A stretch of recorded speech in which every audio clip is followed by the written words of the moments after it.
If you have done your preparation properly, you would be comfortable with around 90% of the 18-19 questions which have been asked, barring a couple of questions which I feel were a bit unreasonable, that the UPSC should not ask that question in a GS paper.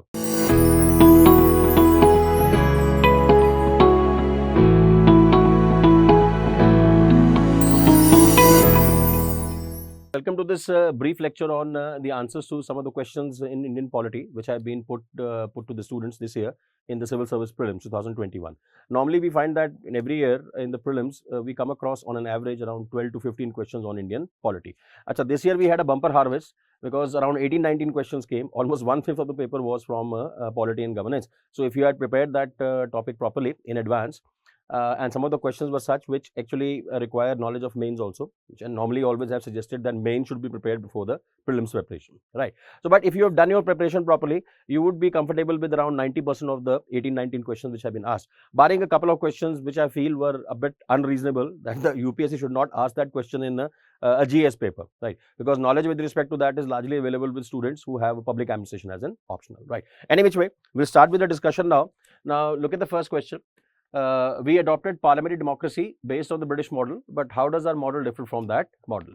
Now, look at the first point over here. As regards legislation, the British parliament is supreme or sovereign, but in India, the power of the parliament to legislate is limited, right? Now, British parliament is obviously supreme and sovereign for the simple reason that whatever British parliament passes as laws, they cannot be struck down by the UK Supreme Court or the UK judiciary. Now, pay attention here.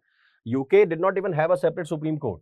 United Kingdom Supreme Court was set up as late as 2009. And before that, entity which used to work as the apex level judicial institution in Britain was actually a group of lords in the House of Lords. A group of members of the House of Lords are called lords. So, a group of them was specifically designated as the law lords, LAW, law lords, right? So, that group of law lords used to be the apex court of England. So, you can imagine that, the apex court of England was actually situated in the second chamber of the British Parliament itself. So, it was only in 2009 that the UK Supreme Court was established. And even today, the primary legislation or laws which are passed by Parliament, they cannot be reviewed by the UK Supreme Court. It cannot strike it. It cannot strike those laws down in terms of their constitutionality. One simple laymanish explanation would be that, well, you can strike down something in terms of its constitutionality if you have a written constitution. So, Britishers don't even have a written constitution. Any which way, this is clear that the British Parliament is supreme and sovereign, but in India, British Parliament can actually enact any kind of laws. But the power of the Parliament to legislate in India is limited.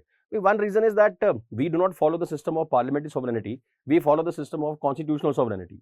That is, nobody is supreme, legislature, executive or judiciary. What is supreme is all these institutions work under the supreme umbrella of the constitution.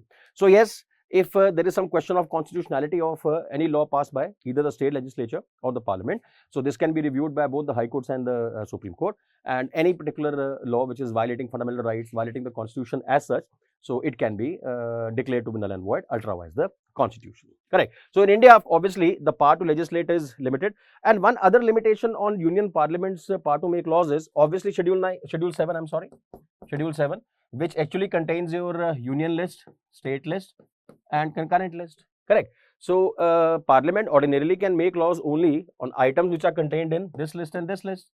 Union Parliament cannot make laws on items and subjects which are included in the state list. There are some exceptional circumstances they can do so, but ordinarily the state list is outside the jurisdiction of the Union Parliament, right. So, Schedule 7 itself is a limitation on the Parliament's power to make laws practically on anything that they wish to. They cannot do so because their lawmaking power ordinarily is confined to subjects here and subjects over here, right. Now, let's look at the next choice. In India, matters related to constitutionality of amendment of an act, let me stop here. This statement has been deliberately designed to confuse the student. Now, see here, matters related to the constitutionality of an amendment of an act of parliament. If you understand this statement properly, then you will be able to answer this question, right. So, the fact is that the UPSC has tried to deliberately make this statement a bit ambiguous, a bit confusing by using the word amendment over here, right. And the moment they use the word amendment, it suddenly, conjures up images of constitutional amendment, which cannot violate elements of basic structure. So, this is the reason why, this term amendment has been used. This question could have been simplified like this only, that in India, matters related to constitutionality of laws passed by Parliament, right. What have they said over here? Constitutionality of an amendment of an act of Parliament. An act of Parliament is a law passed by simple majority. It is ordinary law. Getting the idea? And what is it saying over here? That matters related to constitutionality of amendment of an act. Amendment of an act of parliament means an already existing law which the parliament is trying to amend. And amendment procedure of a law is the same as you are drafting as you are enacting a new law. Correct. So which means this is also an ordinary law passed by simple majority. So the constitutionality of amendment of an act of the parliament are referred to a constitution bench by the Supreme Court.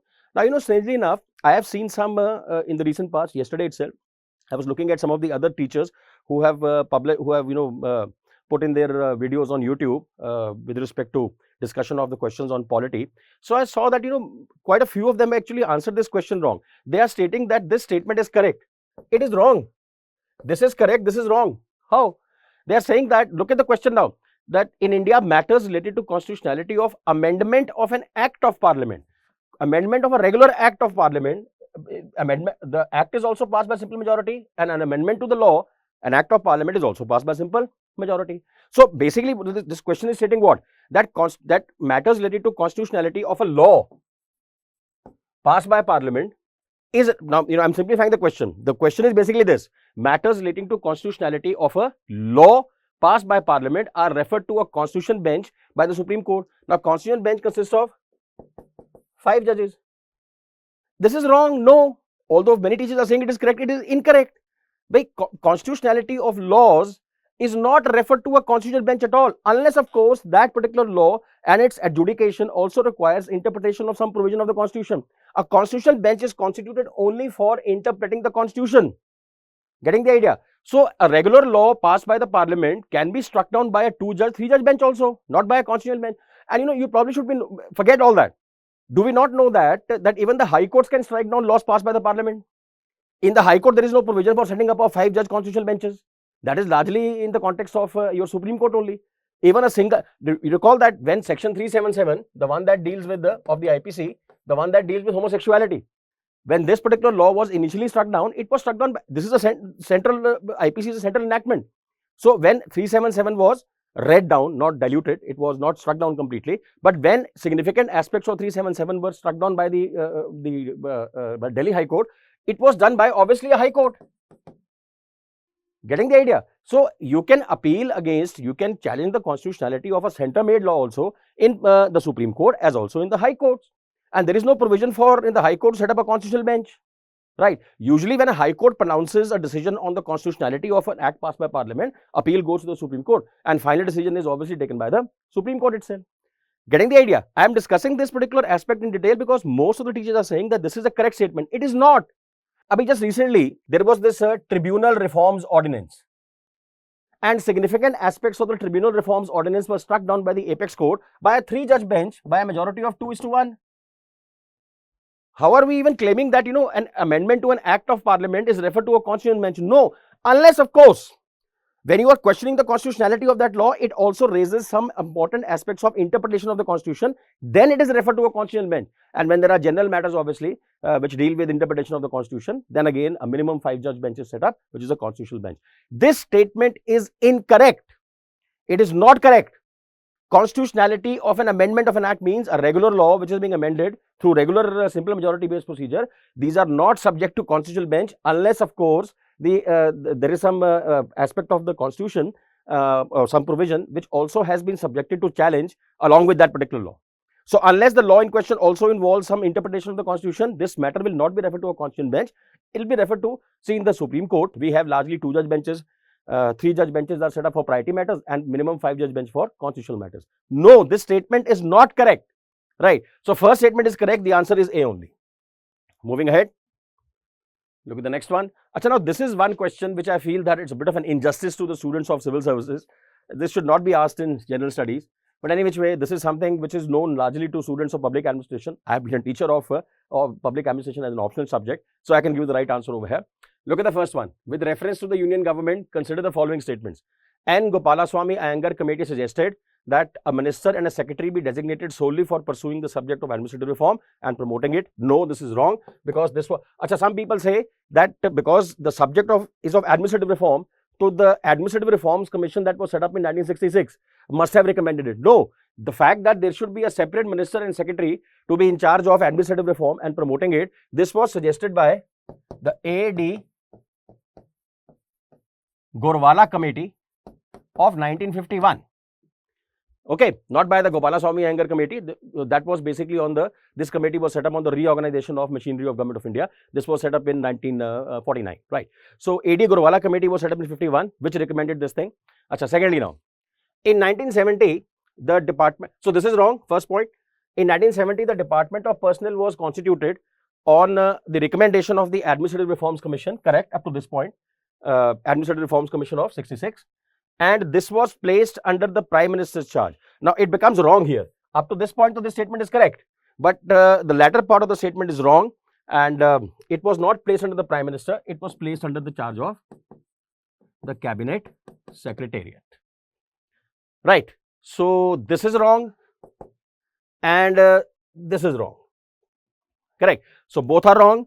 So, which of the statements is or are correct? Neither one nor two. So, the answer is D. Move further, a difficult question. I don't think that UPSC has done justice to the students, because this is a kind of, if you start preparing for all the reform committees which have been set up in the government since the time of our independence, that practically amounts to preparing for public administration as an optional subject. And this is a word of caution to all the students who are preparing for next year. It is not that now you should start reading all the recommendations of all the reform committees. You will make your task very difficult. Usually, in polity, questions are simple. Most people can answer those questions. But occasionally, one odd question comes like this. You actually cannot prepare for it. Right. As far as the Administrative Reforms Commission is concerned, there are two which have been set up, 66 and 2005. Their major recommendations are important. But we cannot really expect a student of GS paper, polity, to be familiar with Gopalaswamy Iyengar Committee recommendation, A.D. Gorwala Committee, then there was a Paul Appleby Committee, then there was a Santhanam Committee, etc., etc. Difficult to cover that, right? So, don't all of a sudden start looking and going through, digging through all the information available on the internet with respect to these committees. No need for that, right? Go further. Next question. This is simple. Right to privacy is protected under which article of the Constitution of India? But it is protected under Article 19 also. You know, there is because if you look at the Puttaswamy judgment of 2017, in which the Apex Court actually upheld the fact that right to privacy is a part of fundamental rights. So, they said that right to privacy can be located in other articles also. They even cited Article 19. They also cited Article 21. But then when a choice is given to you between this article will not be relevant in this context, nor will be this article. This article basically deals with right of minorities, and Article 15 deals with the preventing of discrimination on various grounds which are mentioned in Article 15, right? So, ultimately the choice boils down to B or C. So, Apex Court has said that right to privacy can be located in various other articles, including 21 and 19. But if there is a choice between these two articles finally, then obviously the answer is Article 21. So, C is the right answer over here. Proceed further. Achha, now let's consider the following statements. In India, there is no law restricting the candidates from contesting in one Lok Sabha elections from 3 constituencies. There is the Representation of People's Act 1951. After an amendment in 1996, it did provide for that no person can contest election for more than 2 constituencies, right? So, this statement number 1 is wrong.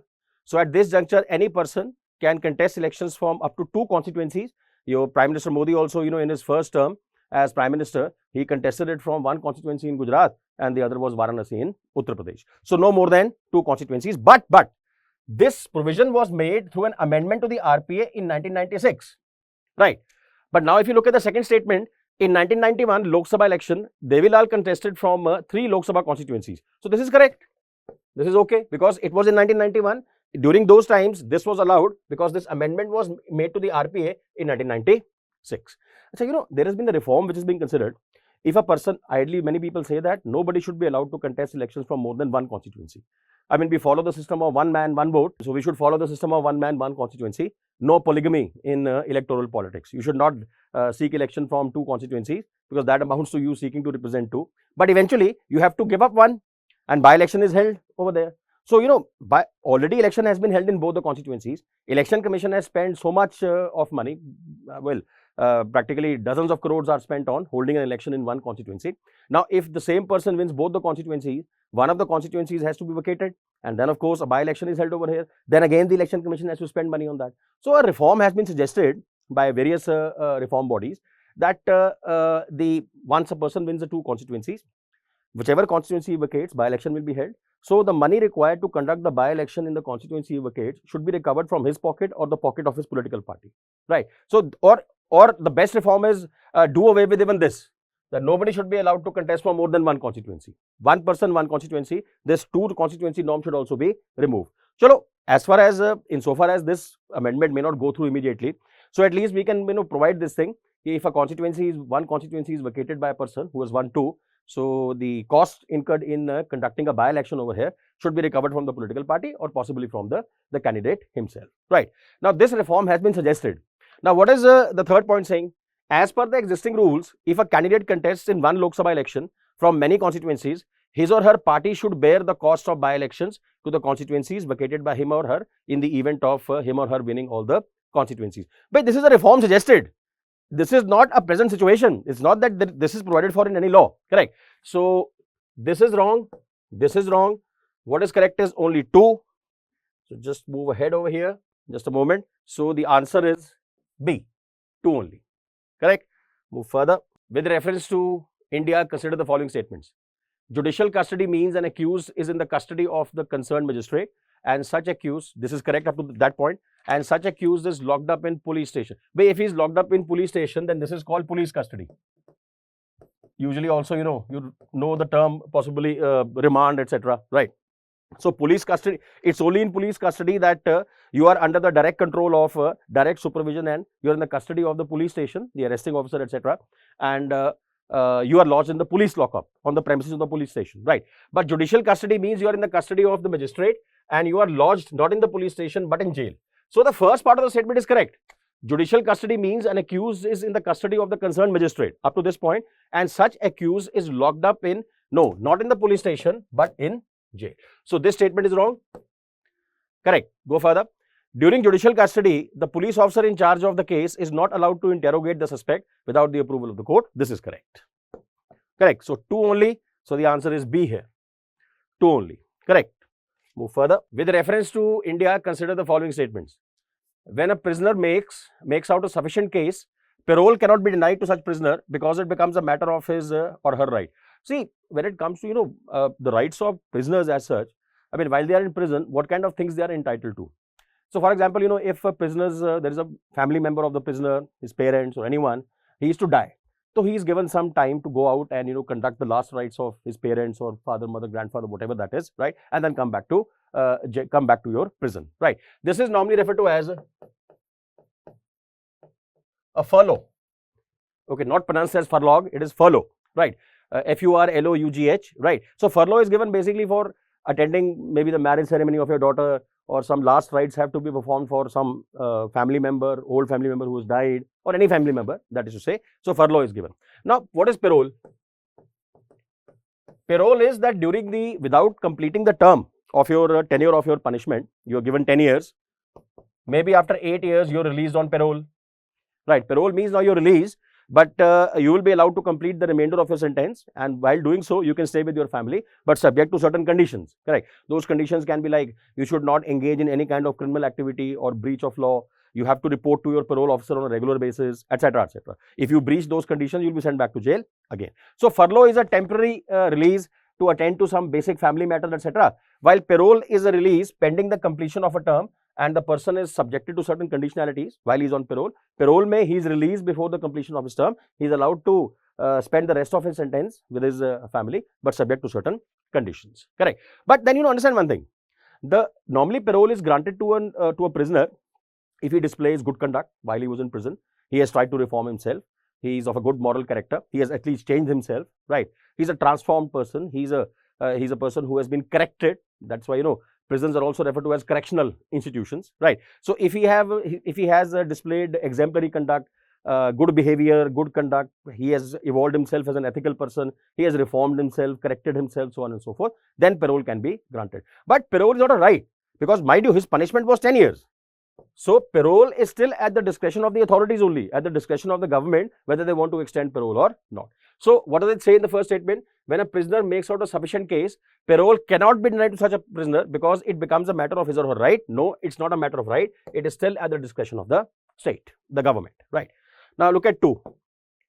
State governments have their own prisoners release on parole rules. But prisons as such is a stateless subject, Correct. So therefore, it is obvious to to surmise and to conclude that different states would have their own norms with respect to release of prisoners on parole. So this statement number 2 is correct. First is wrong. So the answer is B only. Move further. Okay, this is a simple factual question. At the national level, which ministry is the nodal agency to ensure effective implementation of the ST and other traditional forest dwellers Recognition of Forest Rights Act 2006? I mean, the act itself mentions that the ministry responsible for implementing this law shall be the Ministry of Tribal Affairs. So the answer is D. Simple point. Move ahead. A legislation which confers on the executive or administrative authority an unguided and uncontrolled discretionary power in the matter of application of law violates which of the following articles of the Constitution of India? See, if somebody has been given such discretionary, unguided, uncontrolled power, so then he will decide everything in terms of his personal whims and biases. I mean, what do we need in a country, in a democratic country? Do we need rule of ruler or rule of law? So if you give him uncontrolled, unguided discretionary power, so then it will amount to rule of ruler. So what is it violating? It is violating rule of law. So rule of law, if you have to ask you this question, can be derived from which article of the Indian Constitution? Obviously, Article 14.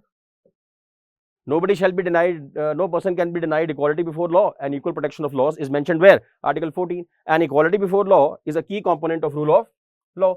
If you give somebody unguided, uncontrolled, unbridled, untrammeled, unrestricted discretionary power, I mean, rule of law goes because that amounts to rule of man then. Rule of the ruler, correct. So rule of law can be, rule of law is violated. So rule of law can be traced from which article? Obviously, Article 14, correct.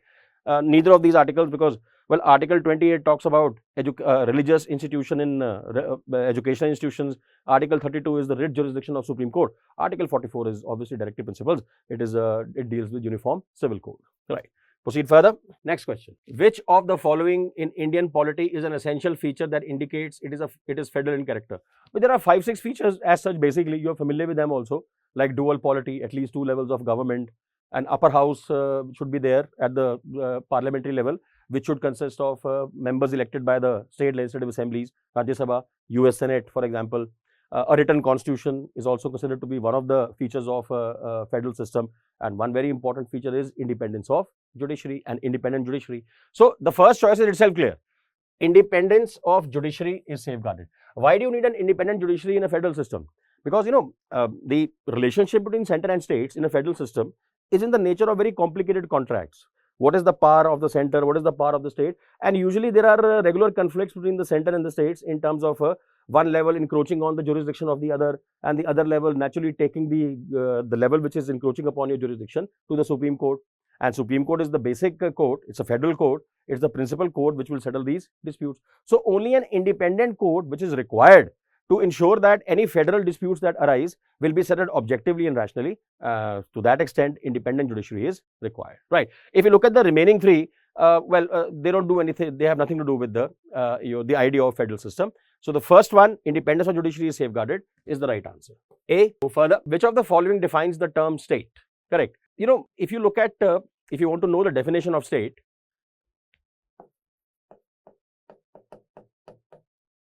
the Montevideo Convention of 1933. Montevideo is a place in Uruguay. So there was a Montevideo Convention on the rights and duties of states, Montevideo being a place in Uruguay. And this particular convention laid down the duties and rights of the states, plus also the definition of the state, right. Now, what they said as to what should be the features possessed by a country for it to be defined as a state in international terminology. So they made a number of suggestions. So for example, there should be a permanent population. Number 2, defined territory. Number 3, an organized government. And number 4, capacity to enter into relations with other states, right. So there should be a permanent population, a defined territory, and an organized government, plus the capacity to enter into relations with others. Now, if you come back to the question, now look at because answer A is correct, I will come to that. Let's look at the remaining first. I gave you the basic features of a state, which a state should fulfill before it can be regarded as an international country, as a nation, as a state, and these were laid down in the Montevideo Convention of 1933, correct. Now, look at the last one. A society permanently living in a definite territory with a central authority and executive responsible to the central authority, independent judiciary. No, none of these features. You can have a state even without an independent judiciary. I mean, you can see that there was the House of Lords used to be the highest court of the land in UK till 2009. Correct. Go further. A number of persons who have been living in a definite territory for a very long time. It's a very vague thing, very long time, with their own culture, tradition and government. No, even this does not fit that definition in terms of the features of state given by the Montevideo Convention. Next, a politically organized people of definite, I'm talking about B choice, a politically organized people of definite territory and possessing an authority to govern them, maintain law and order, protect their natural rights. I mean, there are so many states in the world which are dictatorial in nature. I mean, natural rights are hardly being safeguarded in countries like, well, North Korea, or for that matter in Afghanistan today, right? And finally, we come to the last one, that is A, the first one, which is the correct answer, which comes closest to the features which were given by the Montevideo Convention as to what defines a state. So, have a look. A community of persons permanently occupying a permanent population, definite territory, independent of external control and possessing an organized government. So, this is the correct answer. Move ahead. With reference to Indian judiciary, consider the following statements. Any retired judge of Supreme Court of India can be called back to sit and act as a Supreme Court judge by the Chief Justice of India with the prior permission of the President of India, which is correct. In fact, this is provided for under Article 128. Right. Then, High Court in India also has the power to review its own judgment as the Supreme Court does. Correct. This is correct. This is correct. This is correct. High Court has the power to review its own judgments because High Court, much like the Supreme Court, is also a court of record. And the fact that the High Court can review its own decisions also, its own judgments also, has been again, reiterated by one of the judgments of the Kerala High Court, which came this year itself, right? The Ramakrishnan judgment, 2021. So, this was further and this was reiterated again, right? So, High Court in India has the power to review its own judgments as the Supreme Court does. Both are correct. So, the answer is C. Move further. Next. With reference to India, consider the following statements. I think, this is something which you can answer to this question can be arrived at simply by the method of elimination, which is always a good technique to get around to the correct answer. So, have a look at the second point first. A citizen by birth only can become the head of state. No, even if you are a naturalized citizen or you have become citizen by registration, there are multiple methods of acquiring citizenship. I mean, you can still become the head of state in India. Of course, we have to contrast this to USA, where the head of state and head of government are the same persons. President of America. A president of America cannot be an individual other than a person who's a naturally born citizen of America, who's taken birth in America itself, right? But not so in India. A citizen by birth only can become the head of state. This is incorrect. Next, a foreigner once granted citizenship cannot be deprived of it under any circumstances. No, because usually foreigners are granted citizenship under naturalization process, and there are certain norms and certain conditions under which that citizenship can be withdrawn also, right? So, this is wrong also. So, 2 and 3 are wrong. So, 2 occurs here, 3 occurs here, 2 and 3 both occur over here. So, obviously, the answer is 1, that there is only one citizenship and one domicile in India. Perfectly all right. The first, only this first choice is correct. So, over here it becomes then A, 1 only. Move ahead. Which of the following factors constitutes the best safeguard of liberty in a liberal democracy? Okay, simple question. A committed judiciary? Nahi bhaiya, committed judiciary committed to the executive, to the ruling party. We can't have that, right? Centralization of power. Bhai, we are talking about democracy. Democracy talks about distribution of powers, decentralization of powers, sharing of powers, not concentration or centralization of powers. So, go. This answer is also incorrect. Elected government. But elected government can also be dictatorial, elected government. So, elected government can itself become dictatorial, itself become autocratic and absolute in its orientation. So, no, not even this. And finally, what is left? Obviously, one of the ways in which liberty can be safeguarded is that the power of the state is not concentrated, or it is not fixed into just one entity. It is divided between different entities or different structures. So, the principal idea of separation of powers is that the power to make laws, the power to execute them and the power to judge, they cannot be combined in the same authority. So, each of these authorities serve as a check on each other, which is a system of checks and balances, which is a natural accompanying factor of separation of powers, right? So, separation of powers is the most appropriate choice. The answer is D over here. Move ahead. Under the Indian Constitution, concentration of wealth violates, if you've done your directive principles properly, you will know this. The concentration of wealth and the fact that the government has to take steps to avoid it is mentioned very clearly in 39 clause C. So the answer over here is B. Proceed further. What is the position of right to property in India? Asha, now just pay attention. In the original constitution, we had a threefold right to property.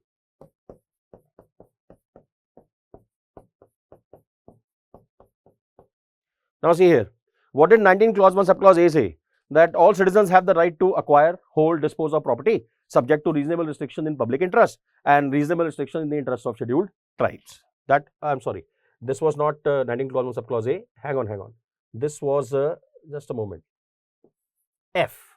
19 clause 1 subclause F. A is obviously freedom of speech and expression. My bad. So just correct that. So 19 clause 1 subclause F, this said that every citizen, keep in mind, every citizen has the right to acquire, hold and dispose of property lawfully, subject to reasonable restriction in public interest and reasonable restriction in the interest of scheduled tribes. Okay. 31 clause 1 said that the state can deprive a person of his property. The state can deprive a person of his property. That means compulsory acquisition of property, but only by law.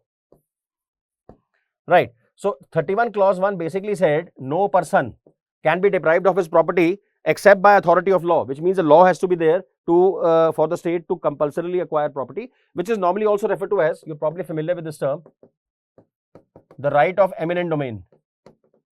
So for a public purpose, for larger public interest, the state can also acquire private property compulsorily, but to do that there has to be a proper law for it, right? And 31 clause 2 said what? 31 clause 2 said that when you are acquiring a property of a private citizen, even for a public purpose, compensation has to be given to him. Correct. And you know, during the course of from 1950 to 1978, when right to property was completely eliminated from your part 3, that is fundamental rights chapter, this framework of right to property itself underwent a lot of change. Now see here, what did 19 clause 1 subclause F say? That every citizen has the right to acquire, hold and dispose of property lawfully, subject to reasonable restrictions in the interest of in larger public interest and in the interest of scheduled tribes, right? 31 clause 1 said that no person can be deprived of his property except by law. There has to be a law for that. Eminent domain can be exercised only with the backing of a law. And 31 clause 2 said compensation has to be paid. Now, when 44th Amendment Act 1978 was enacted, what happened to this framework? So, mind you, many people feel that, you know, right to property which was there in 19 clause 1 subclause F was shifted to 300A. No. 19 clause 1 subclause F was repealed. 31 clause 2 was repealed. And finally, what became 300A is 31 clause 1. This became 300A. And 300A very clearly says that no person can be deprived of his property except by authority of law. So, it's a legal right which is not just confined, wherever in the constitution you come across the term person, if a right is to be confined to only citizens, so then the term mentioned in that provision would be citizen only. Wherever it says no person can be, for example, Article 14, it again says no person can be deprived of equality before law or equal protection of laws. The expression used over there is also person, right? So, 300A says no person can be deprived of his property except by authority of law. So, it becomes therefore a legal right available to any person. Because 31 clause 1 is the one, not this article. 31 clause 1 got shifted as 300A, while the first, it was a threefold right to begin with. The first fold, 19(1)(f) was repealed. 31 clause 2 was also repealed. Moving further, what was the, it was a simple question. What was the exact constitutional status of India on 26 Jan 1950? Obviously, the words secular socialist were added in by the 42nd Amendment Act 76. So, it was sovereign democratic republic. B is the answer, simple question. Proceed further. Constitutional government means, this particular question has been asked from the notion of constitutionalism. And constitutionalism is a term, is a concept which stands for a system of government in which the powers of the government are not uncontrolled, are not unbridled, are not untrammeled. They are restricted by an overarching body of law which you can refer to as the constitution. So, basically what is constitutionalism? It is a set of ideas which has as its objective to ensure that the power of the government is not limited. It is subject to some legally enforceable limitations, and those enforceable limitations are normally given the form of a constitution, right? So, in this 4 choices which have been given over here, so constitutional government means A representative government of a nation with federal structure? No. A government whose head enjoys nominal powers? No. Very vague. A government whose head enjoys real powers? No. A government limited by the terms of the constitution. So what is this question has been asked from the topic of constitutionalism. Understand, there are topics mentioned like separation of powers, rule of law, etc. Separation of powers, rule of law, etc. These topics are studied under the broader topic of constitutionalism only, because rule of law, separation of powers, limited government, these are all concepts which are a part of the broader theory of constitutionalism. So government is limited by the terms of the constitution, which is an overarching law which limits the powers of the government. So for example, part 3 of the constitution, Indian constitution, which very clearly says that, the state cannot deny to some person freedom of speech and expression. State cannot deny this right or that right. So these rights are in the nature of limitations on the powers and the authority and the decision making your right of authority of the state, right? So government limited by terms of the constitution. The correct answer, it is D, constitutional government. Okay, simple question. Consider the following statements in respect of Bharat Ratna and Padma Awards. Bharat Ratna and Padma Awards are titles under Article 18 of the Constitution.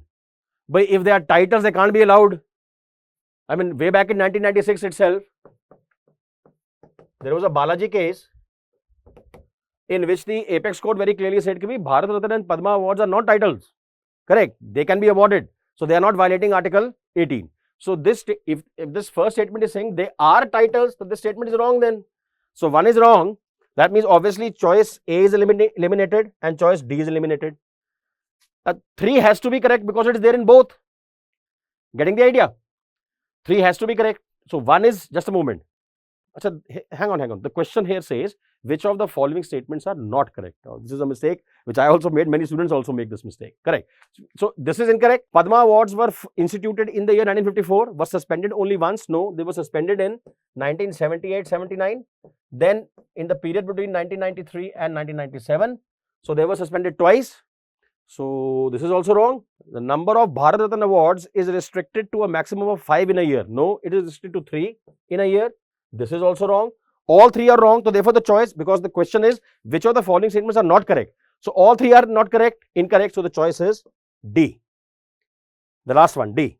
So that's all for polity questions. A couple of questions were a little difficult, as I said earlier also, that well, they should not have been asked of general studies polity students. But any which way, this is the tendency of the UPSC to occasionally ask questions which nobody can answer, right?